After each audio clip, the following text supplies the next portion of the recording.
दोस्तों इंडसइंड बैंक के zero balance account को लेके मार्केट के अंदर बहुत तगड़े लेवल की कंफ्यूजन चल रही है। बहुत सारे लोग भाई मेरे पे कमेंट करेंगे कि भाई हमने जीरो बैलेंस अकाउंट ओपन किया लेकिन हमारा वो वाला अकाउंट ओपन हो गया जिसके अंदर हमको पैसा मेंटेन करना पड़ रहा है।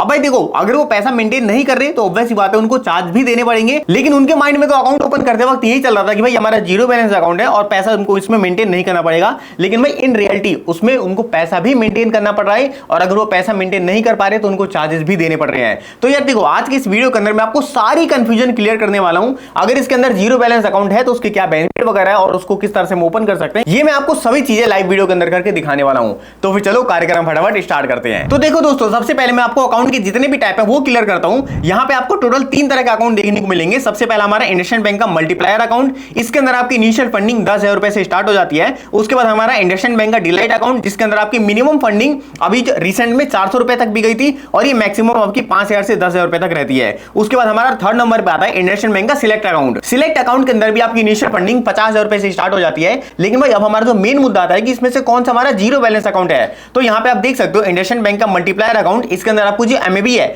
वो आपकी मंथली बैलेंस 10,000 रुपए की है। डिलाइट के अंदर आपकी जीरो है और यहां पे इंडसइंड सिलेक्ट के अंदर आपकी 50,000 रुपए की हो जाती है। तो यार देखो, बहुत सारे लोग यहीं पे कंफ्यूज हो जाते हैं। वो देखते हैं कि भाई मल्टीप्लायर के अंदर भी 10,000 रुपए की इनिशियल फंडिंग है और कभी कभी डिलाइट भी अपना 10,000 रुपए कर देता है, तो दोनों में कंफ्यूज हो जाते हैं और फिर बाद में वो मल्टीप्लायर ही ओपन कर लेते हैं। जबकि हमको अकाउंट ओपन करते वक्त इंडसइंड बैंक का डिलाइट अकाउंट वहां पे सिलेक्ट करना पड़ता है। अब देखो, डिलाइट के अंदर मैं आपको 2-3 चीजें बता देता हूं। इसके अंदर जो आपकी इनिशियल फंडिंग है अभी करंटली में 5,000 रुपए की चल रही है। देखो, जैसे जैसे डिमांड बढ़ती जाती है इंडसइंड बैंक इसकी इनिशियल फंडिंग को ऊपर नीचे करता रहता है। अब इनिशियल फंडिंग का फंडा ये होता है कि देखो, आपने जैसे अपनी केवाईसी करी, केवाईसी करने के बाद आपको इनिशियल फंडिंग करने को बोला जाएगा अकाउंट सिलेक्ट करने के बाद। उसके बाद आप इनिशियल फंडिंग कर देते हो। इनिशियल फंडिंग होने के बाद आपकी वीडियो केवाईसी करी जाती है। उसके बाद जो आपका अकाउंट है वो मतलब इंस्टेंटली ओपन कर दिया जाता है। उसके बाद अगर आप चाहो तो तुरंत अपने इनिशियल फंडिंग को निकाल सकते हो। तो इनिशियल फंडिंग तो बस हमारा कुछ टाइम पीरियड तक पैसा था जो कि ब्लॉक था, लेकिन वो 2 से 3 घंटे के अंदर रिलीज कर दिया जाता है। उसके बाद जो हमारा मेन बचता है एमएबी, यानी कि मंथली एवरेज बैलेंस, हमारा सिर्फ डिलाइट अकाउंट है जिसके अंदर आपको जीरो बैलेंस मेंटेन करने की फैसिलिटी मिलती है। तो दोस्तों, यहां पे आपको इनिशियल फंडिंग पे ज्यादा फोकस ना करके फोकस ये करना है कि हमको इसमें पैसा मेंटेन कितना करना पड़ेगा।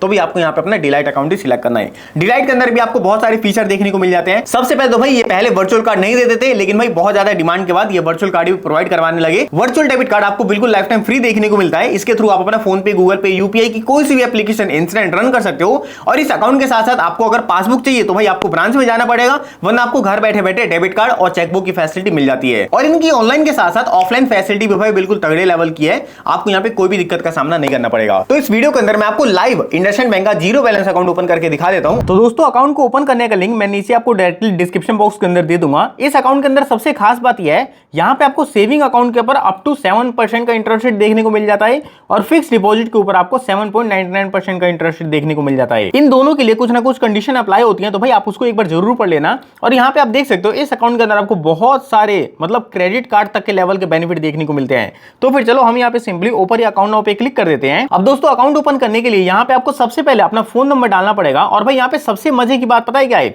जो भी आप अपना फोन नंबर यहाँ पे एंटर करते हो उसके आगे सिर्फ 15 लगा के आपको वही आपका अकाउंट नंबर बन जाता है। यानी कि जब कभी भी हमको अपना अकाउंट नंबर रिमेंबर रखना हो या फिर किसी कहीं पे मतलब एंटर वगैरह करना हो तो आप सिर्फ अपना 15 लगाओ आगे और अपना फोन नंबर एंटर कर दो, यही आपका अकाउंट नंबर हो जाएगा। तो यहाँ पे आपको नंबर फिलअप करने के बाद इनकी टर्म एंड कंडीशन को एक्सेप्ट करना है और फाइनली आपको कंटिन्यू वाले बटन पे क्लिक कर देना है। अब आपके नंबर पे ओटीपी आएगा, वो ओटीपी आपको यहाँ पे एंटर करना है और सिंपली उसको भी वेरीफाई कर देना है। अब यहाँ पे आप देख सकते हो हमको आधार नंबर फिलअप करने को बोला जा रहा है, तो यहाँ पे आपको सिंपली अपना आधार नंबर एंटर करना है। आधार नंबर डालने के बाद आपको सिंपली अपना पैन कार्ड नंबर डाल देना है। उसके बाद आपको इनकी टर्म एंड कंडीशन को एक्सेप्ट करना है और फाइनली आपको इस पेज को भी कंटिन्यू कर देना है। अब दोस्तों, आपके आधार कार्ड के साथ लिंक मोबाइल नंबर पे ओटीपी आएगा, वो ओटीपी आपको यहाँ पे एंटर करना है और इनकी टर्म एंड कंडीशन को एक्सेप्ट करना है और फाइनली आपको इस पेज को भी कंटिन्यू कर देना है। अब दोस्तों, नेक्स्ट पेज के ऊपर आपको अपनी थोड़ी बहुत पर्सनल डिटेल देनी पड़ेगी, जैसे कि सबसे पहले आपको यहाँ पे अपनी मेल आईडी एंटर करनी है। उसके बाद आपको अपना मेटल स्टेटस डाल देना है। और भाई मेल आईडी के अंदर मैं एक चीज आपको बता देता हूँ, बहुत ज्यादा इंपॉर्टेंट है। अकाउंट ओपन करने के बाद जो भी आपकी अकाउंट की डिटेल होती है, फिर जो भी आपका अकाउंट नंबर होता है वो आपके इसी मेल आईडी पे भेजा जाता है। इस बात का आपको ध्यान रखना है।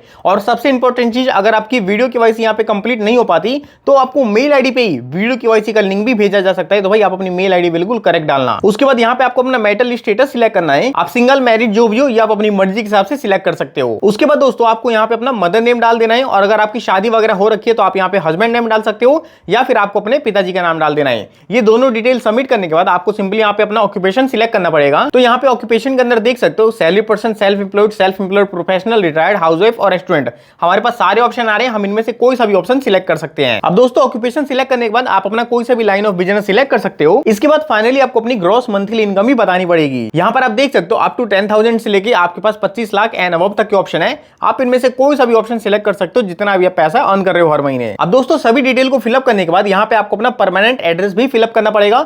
देखो परमानेंट एड्रेस बेसिकली वो एड्रेस होता है जो कि आपके आधार कार्ड के अंदर होता है, और जिस एड्रेस पे आप रहते हो वो आपका करंट एड्रेस होता है। तो भाई मेक श्योर करना कि आपका परमानेंट एड्रेस आपके आधार कार्ड के साथ मैच होना चाहिए। और यहाँ पे आप देख सकते हो कम्युनिकेशन एड्रेस और करंट एड्रेस के अंदर बोला जा रहा है कि भाई अगर आपका दोनों एड्रेस अलग अलग है तो आप सिंपली इस बॉक्स पे टिक करके अपना कम्युनिकेशन एड्रेस फिलअप कर सकते हो, वरना आपको यहाँ पे कुछ भी करने की जरूरत नहीं है। अब मेरे पास यहाँ पे नॉमिनी डिटेल फिलअप करने को बोला जा रहा है, तो यहाँ पर आप देख सकते हो नॉमिनी डिटेल के अंदर बेसिकली आपको नॉमिनी का कंप्लीट नाम, नॉमिनी के साथ आपका क्या रिलेशनशिप है ये आपको बता देना है, और नॉमिनी का आपको यहाँ पे कंप्लीट डेट ऑफ बर्थ भी डालना पड़ेगा। नॉमिनी वगैरह आपका जैसे फिलअप हो जाता है यहाँ पे आप देख सकते हो अब एडिशनल डिटेल के अंदर आपको ये तीनों के अंदर ही नो सिलेक्ट कर लेना है। अगर भाई आपको एक स्पेशल कैटेगरी अंदर फॉल करते हो तो आप चाहो तो यहाँ पे यस भी डाल सकते हो, वरना नॉर्मल के लिए आपको ये तीनों को नो सिलेक्ट कर देना है। उसके बाद सबसे इंपॉर्टेंट चीज आप देख सकते हो यहाँ पे आपको अपनी ब्रांच को सिलेक्ट करने को बोला जाएगा। तो देखो यार बहुत सारे लोग पता है क्या करते हैं, जिस लोकेशन पे वो रहते हैं वो दूर की लोकेशन की ब्रांच को सिलेक्ट कर देते हैं, और भाई फिर वहां पे उनका जो ऑफलाइन काम होता है बहुत ज्यादा मुश्किल हो जाता है। तो आप इसके लिए काम कर सकते हो, आपको सिंपली गूगल मैप ओपन करना है। गूगल मैप ओपन करने के बाद आपको सिंपली मतलब सर्च कर देना है इंडसइंड बैंक। उसके बाद आपके एरिया के अंदर जो भी नियर बाय ब्रांच होगी आप सिंपली उसको सिलेक्ट कर लेना। यहाँ पे आप देख सकते हो आप उसको चाहो तो यहाँ से लोकेट भी कर सकते हो। जैसे आपको ब्रांच का एड्रेस मिल जाता है सिंपली आपको एड्रेस यहाँ पे एंटर कर देना है। उसके बाद जो भी आपका ब्रांच होगा वो यहाँ पे सेव हो जाएगा। अब दोस्तों इसके बाद ये पूछ रहे हैं कि भाई क्या आप इस अकाउंट के अंदर गवर्नमेंट सोशल वेलफेयर स्कीम के बेनिफिट लेना चाहते हो? तो भाई अगर आप लेना चाहते हो तो ले सकते हो, वरना मैंने तो यहाँ पे सिंपली नो सिलेक्ट कर रखा है। उसके बाद यहाँ पे अगर आपको एईपीएस की ट्रांजैक्शन को इनेबल भी करना है तो वो भी आप यहाँ पे कर सकते हो, मैंने भी इसको नो कर रखा है। बाकी आपको यहाँ पे कुछ भी फिलअप करने की जरूरत नहीं है। अब मैं यहाँ पे सिंपली सेव एंड कंटिन्यू वाले बटन पे क्लिक कर देता हूँ। तो दोस्तों अब यहाँ पे आप देख सकते हो सबसे इंपॉर्टेंट पेज है, तो भाई आप इसको थोड़ा ध्यान से देखना। यहाँ पे आप देख सकते हो इंडसइंड बैंक का डिलाइट अकाउंट आ रहा है जिसके अंदर मेरे को 5,000 रुपए की इनिशियल फंडिंग करनी पड़ेगी। अब यार देखो जैसे ही आप ये 5,000 रुपए की इनिशियल फंडिंग कर देते हो उसके बाद आपकी बेसिकली केवाईसी करी जाएगी, और जैसे आपकी केवाईसी सक्सेसफुल हो जाएगी उसके बाद जो आपका अकाउंट है उसको ओपन कर दिया जाता है। और जैसे ही आपका अकाउंट ओपन होता है वो आप तुरंत ये जो 5,000 रुपए है अपने किसी भी दूसरे अकाउंट के अंदर या फिर जिससे भी आपने पैसे लिए थे उसको आप तुरंत भेज सकते हो। उसके बाद आपका account life time zero balance रहेगा। उसके बाद आपको एक भी पैसा मेंटेन करने की जरूरत नहीं है। और जैसे कि मैंने आपको वीडियो के स्टार्टिंग में बताया था यहाँ पे आपको फिजिकल कार्ड के साथ एक वर्चुअल कार्ड भी देखने को मिलता है। फिजिकल कार्ड के लिए आपको 590 रुपए देने पड़ते हैं और वर्चुअल कार्ड आपको फ्री में देखने को मिल जाता है। लेकिन देखो यार वर्चुअल कार्ड एक ऐसा कार्ड है ना जिसके थ्रू आप फोन पे, गूगल पे या फिर पेटीएम की कोई सी भी एप्लीकेशन चाहो तो यूपीआई वगैरह भी इंस्टेंट रन कर सकते हो। इवन यहाँ तक कि आप अपने मोबाइल बैंकिंग का यूज करके एटीएम मशीन में कैशलेस ट्रांजेक्शन भी कर सकते हो। तो यार देखो मेरे को तो लगता है जो यहाँ पे इसका फिजिकल कार्ड है वो लेना बेकार ही है। 590 रुपए आपको हर साल बिन फालतू में देने पड़ेंगे। आप चाहो तो इसके वर्चुअल कार्ड की तरफ भी जा सकते हो। अब दोस्तों मैं यहाँ पे वर्चुअल कार्ड को सिलेक्ट करके सिंपली सेव एंड कंटिन्यू पे क्लिक कर देता हूँ। अब इस पेज को थोड़ा ध्यान से देखना क्योंकि यहाँ पे आपको मोबाइल बैंकिंग डिटेल को फिलअप करने के बोला जाएगा। देखो यार जो भी इंडसइंड बैंक की ऐप है उसके अंदर लॉगिन करने के लिए आपको यही डिटेल डालनी पड़ती है। तो यहाँ पे आपको सबसे पहले अपने यूजर नेम क्रिएट कर लेना है जो भी आप रखना चाहते हो। उसके बाद यहाँ पे आपको एमपिन एंटर करना है और एमपिन यहाँ पे उसको वेरीफाई कर देना है। मैं ऑलरेडी यहाँ पे इंडसइंड बैंक का कस्टमर हूं तो भाई मैं अपना यहाँ पे मोबाइल बैंकिंग क्रिएट नहीं करूंगा, लेकिन आप यहाँ पे जरूर क्रिएट कर लेना याद से। अब यहाँ पे फाइनली देख सकते हो हमारे अकाउंट की समरी यहाँ पे शो करी जा रही है। Account holder name, mobile name, email ID वगैरह सब चीज हमको शो किया जा रहा है और यहाँ पे मेरी ब्रांच वगैरह सब चीज आ चुकी है। मैं फाइनली इनकी टर्म एंड कंडीशन को एक्सेप्ट करता हूँ और फाइनली मैं यहाँ पे कंफर्म वाले बटन पे क्लिक कर देता हूँ। अब दोस्तों यहाँ पर आप देख सकते हो मेरे को फंडिंग करने के लिए बोला जा रहा है। यहाँ पे आप अगर ध्यान से देखो तो मेरी मिनिमम फंडिंग 5,000 रुपए की है और जो मेरा डेबिट कार्ड सिलेक्टेड है उसके लिए मेरे को कोई भी चार्जेस देने की जरूरत नहीं है। तो फिर मैं यहाँ पे 5,000 रुपए डाल के उसको सिंपली पे नाउ पे क्लिक कर देता हूँ। अब यहाँ पे आप देख सकते हो पेमेंट करने के लिए मेरे को debit card, net banking, UPI तीन ऑप्शन दिए जा रहे हैं। मैं सिंपली यहाँ पे अपना यूपीआई सिलेक्ट करता हूँ। अब यूपीआई के अंदर भी आप किस एप्लीकेशन के अंदर पेमेंट करना चाहते हो या आपको यूपीआई आईडी यहाँ पे वेरीफाई करवानी पड़ेगी। उसके बाद फाइनली आपको प्रोसीड कर देना है। अब दोस्तों जिस भी यूपीआई आईडी के थ्रू आप ये पेमेंट कंप्लीट करना चाहते हो उस पे आप सिंपली जाके आप अपनी पेमेंट वगैरह को कंप्लीट कर देना। अब दोस्तों जैसी आपकी पेमेंट कंप्लीट हो जाती है यहाँ पे आप देख सकते हो मेरे पास इंस्टेंट केवाईसी करने को बोला जा रहा है। देखो यार अब मेरी यहाँ पे वीडियो केवाईसी करी जाएगी तो वीडियो केवाईसी के लिए ऑब्वियस ही बात है मेरे पास पेन पेपर होना चाहिए, पैन कार्ड होना चाहिए, लोकेशन इनेबल होनी चाहिए, गुड इंटरनेट कनेक्शन होना चाहिए और मेरे डिवाइस के अंदर एक कैमरा होना चाहिए। तो फिर चलो मैं यहाँ पे फाइनली प्रोसीड वाले बटन पे क्लिक कर देता हूँ। अब दोस्तों कैमरे माइक की परमिशंस को अलाउ करने के बाद इंडसइंड बैंक की तरफ से एक एजेंट आपके साथ कनेक्ट हो जाएगा।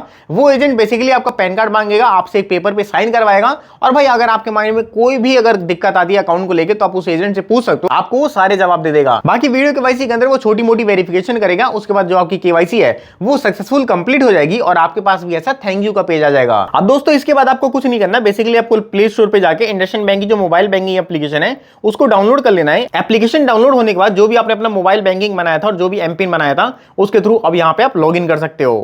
तो दोस्तों इस तरह से आप भी घर बैठे बैठे इंडसइंड बैंक का जीरो बैलेंस अकाउंट ओपन कर सकते हो। और अकाउंट ओपन करते वक्त आपको ध्यान रखना है इंडसइंड बैंक का डिलाइट अकाउंट ओपन मतलब सिलेक्ट करना। यहां पे आपको 5,000 रुपए की इनिशियल फंडिंग करवानी है और फंडिंग करवाने के बाद भाई अपनी वीडियो केवाईसी जरूर कंप्लीट करवा लेना, क्योंकि हो सकता है अगर वीडियो केवाईसी आप ऑनलाइन कंप्लीट नहीं करवा पाते तो आपको फुल केवाईसी फिर ब्रांच में जाके करवानी पड़ेगी। तो भाई कोशिश करना कि आपकी जो केवाईसी है वो घर बैठे बैठे कंप्लीट हो जाए। और जैसे आपकी केवाईसी हो जाती है उसके बाद आपको अकाउंट नंबर वगैरह दे दिया जाता है और अकाउंट नंबर का यूज करके आप इनकी एप्लीकेशन के अंदर लॉग इन कर सकते हो इजीली। उसके बाद तो दोस्तों आप एप्लीकेशन के थ्रू अपने अकाउंट को पूरी तरह से मैनेज भी कर सकते हो और कंट्रोल भी कर सकते हो। बाकी दोस्तों अगर आपको अकाउंट ओपन करने में कोई भी दिक्कत आ रही हो फिर कोई भी अगर आपकी क्वेरी हो तो भाई आप कमेंट बॉक्स में पूछ सकते हो। बाकी हम मिलते हैं अपनी अगली किसी वीडियो के अंदर, तब तक के लिए जय हिंद जय भारत।